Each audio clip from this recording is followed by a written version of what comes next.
Bom, bora. O que eu tava falando, Mauro, é que você, diferentemente de muita gente, acha que foi vexame sim, senhor. E vou mais além. E já tive um clima de despedida ali. Será que esse Botafogo já tá virando um quadro na parede, vai mudar tudo, todo mundo vai embora? Acabou? O clima de despedida é mais do que previsível, né? Esses jogadores foram contratados pela holding, a qual pertence o Botafogo, e todo mundo sabia que o Almada iria para o Lyon, e já teria sido inscrito de alguma forma antes do transfer ban que o time francês tomou. Não é só aqui no Brasil que tem transfer ban, lá também rola, né? E outros jogadores que podem sair porque uns não interessam mais e outros porque existem outros planos. Agora, sobre o jogo em si, a minha expectativa é que o Botafogo vencesse, porque o Botafogo tem um bom elenco, o elenco é elogiadíssimo. O técnico fez o certo, ele deu uma girada no elenco, usou alguns jogadores que não são titulares, como fazem os técnicos europeus nesse torneio, né? Faziam quando tinha 2 jogos a disputar. Primeiro jogo com o time reserva ou misto, o segundo jogo geralmente força máxima, ou quase isso. É o padrão dos times europeus quando viajam para esse torneio. Por quê? Eles também viajam com um calendário muito apertado, mais apertado do que o sul-americano, chegam em cima da hora e ganham. Vão lá e ganham. Então, o primeiro jogo coloca um time misto, né? Depois coloca o time principal, a força máxima de momento, algo próximo disso, às vezes poupando algum jogador, como o Guardiola no passado nem escreveu o De Bruyne e o Haaland, que estavam com problemas físicos, mas fosse um jogo importante da Champions League, os dois certamente teriam jogado. E nem foram inscritos e não enfrentaram o Fluminense. Ainda assim golearam o campeão sul-americano de 2023. Então acho que o Arthur Jorge fez o que deveria fazer. Agora, o desempenho do time foi sofrível, porque até de se entender, um jogo mais disputado contra um time que foi 16º num campeonato que tem 18 times e que não jogava 32 dias, diante das circunstâncias do desgaste da viagem. Mas o Botafogo não disputou. O Botafogo foi amassado. O Botafogo tomou gol com todo mundo caindo dentro da área e sendo driblado. Tomou de 3-0, gente.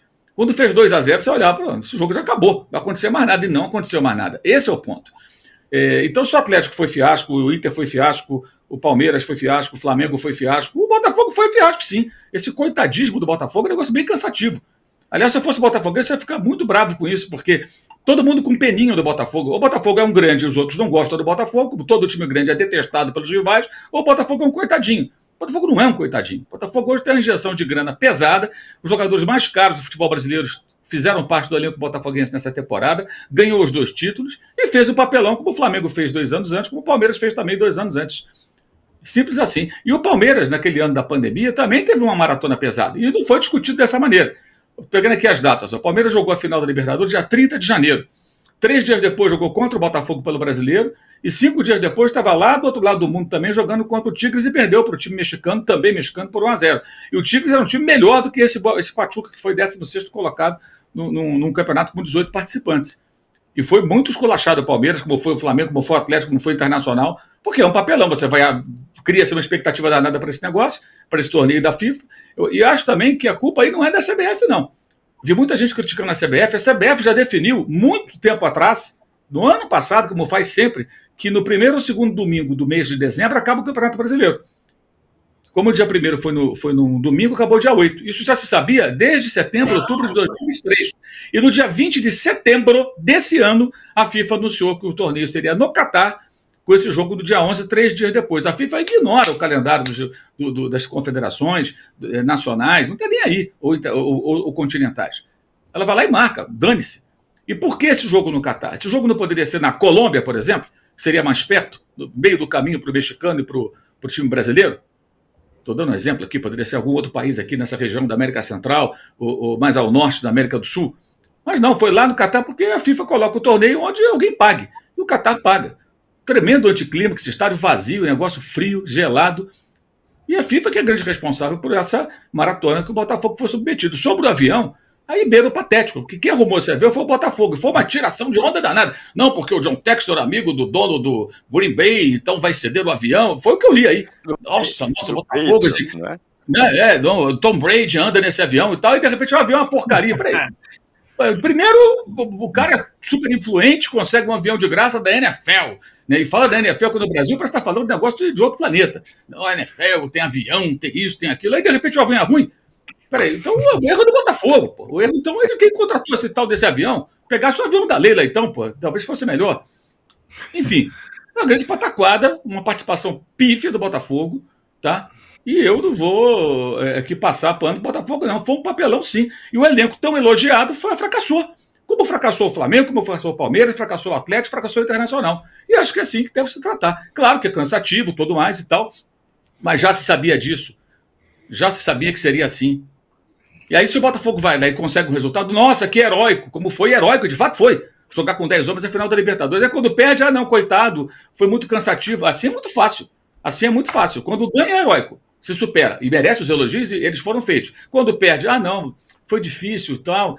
Sinceramente. E o tal do elenco tão bom, ele usou o elenco. O Arthur Jorge fez, e o Arthur Jorge não ficou dando desculpas.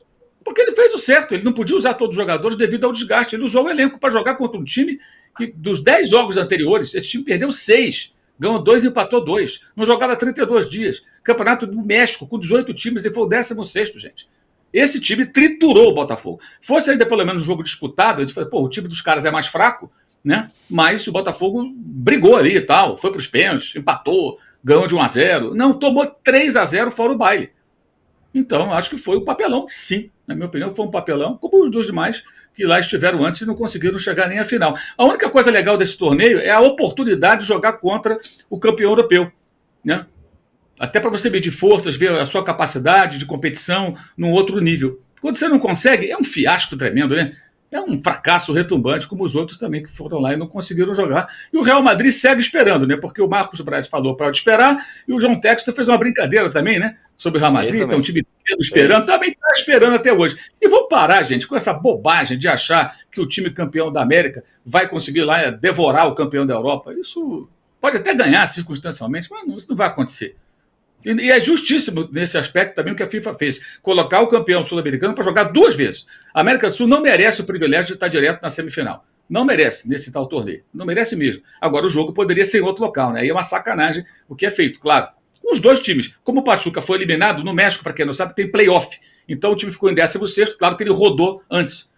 Os times estão decidindo o título mexicano agora. E o Pachuca não se classificou. Se ele se classifica, eu não sei como é que eles vão fazer. Talvez adiassem a final no México e o Pachuca estaria na mesma maratona do Botafogo, jogando a partida decisiva, viajando para jogar e voltando para decidir o Campeonato do México.